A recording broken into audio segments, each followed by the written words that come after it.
नमस्कार दोस्तों, आपके अपने YouTube चैनल प्रकाश वन एजुकेशन हब में आपका स्वागत है। आज ऐतिहासिक पृष्ठभूमि का उम्मीद है कि लास्ट क्लास हो सकता है, क्योंकि आज 3-4 एक्ट हैं, उसके बाद तो नहीं, क्योंकि उसके बाद हम इसके बाद हम चालू करेंगे। इसका जो प्रीवियस ईयर में जो क्वेश्चन पूछा गया है, इसके किस तरह फॉर्म में क्वेश्चन पूछा गया है, उसको कल हम बताएंगे। जहाँ आज ख़त्म हो गया तो कल बताएंगे, जहाँ कल ख़त्म होगा तो परसों बताएंगे, क्योंकि इससे आपको लगेगा कि कैसे इसको पढ़ना चाहिए और किस तरह से एग्ज़ाम में पूछा जाता है। आज भारत शासन अधिनियम 1919 पढ़ेंगे। इसको हम देखिए, इसको हम मॉन्टेग्यू चेम्सफोर्ड सुधार भी कहते हैं। जैसे कि पीछे हम पढ़े थे, आपका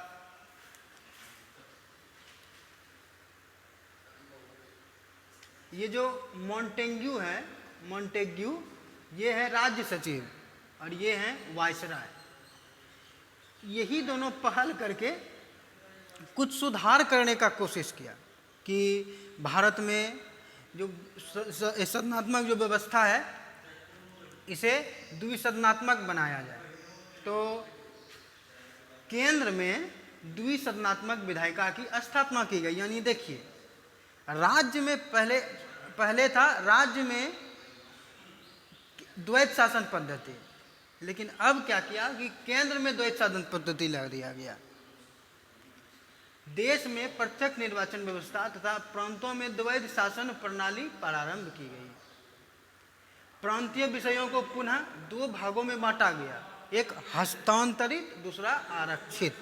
जैसे कि अभी है आपका विषय है, 3 विषय है, समवर्ती सूची, राज्य सूची और संघ सूची। ये 3 विषय है और इसमें आप 2 विषय लिया गया, एक हस्तांतरित, एक आरक्षित विषय। हस्तांतरित विषय गवर्नर तथा विधान परिषद के प्रति उत्तरदायी मंत्री की सहायता के लिए दिया गया और दूसरा विधान परिषद के उत्तरदायी थे।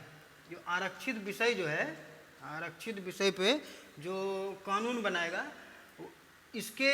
यही उसके प्रति उत्तरदायी होंगे और इस पर जो कानून बनेगा तो ये उसके प्रति उत्तरदायी, यानी गवर्नर तथा विधान परिषद के प्रति उत्तरदायी मंत्री की सहायता से।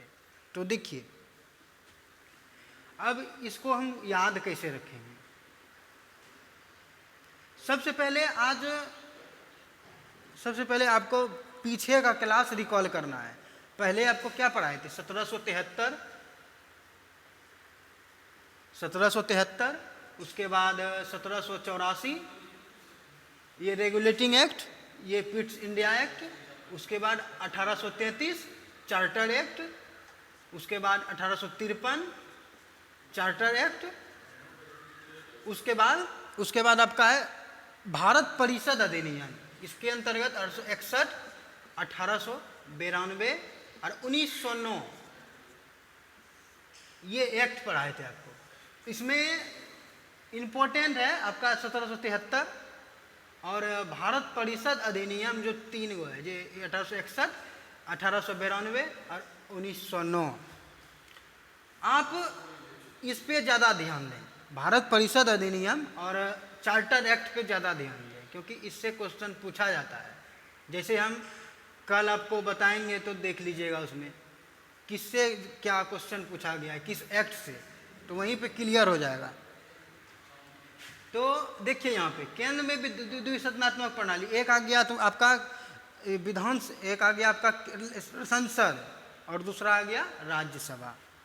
यहीं से इसको ऐसे याद कीजिएगा, द्विसदनात्मक आ गया आपका एक राज्यसभा और एक लोकसभा, उसमें आ गया।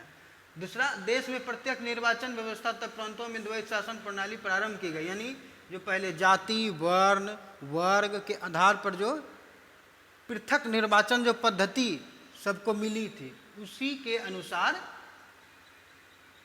निर्वाचन करवाना था। प्रांतीय विषयों को पुनः 2 भागों में बांट दिया गया, एक तो बता दिया हस्तांतरित विषय, दूसरा आरक्षित विषय।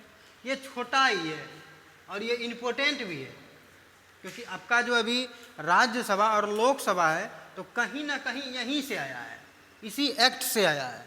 और ऐतिहासिक पृष्ठभूमि का मोटो ही है कि आप सबसे पहले कि पहले क्या घटना घटी, इस पहले के एक्ट में क्या क्या क्या घटना घटी, और वही घटना हमारे संविधान में एज इट इज ले लिया गया।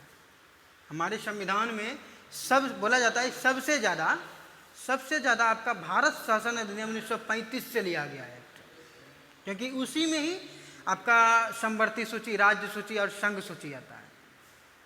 इसीलिए आपका ये है बस।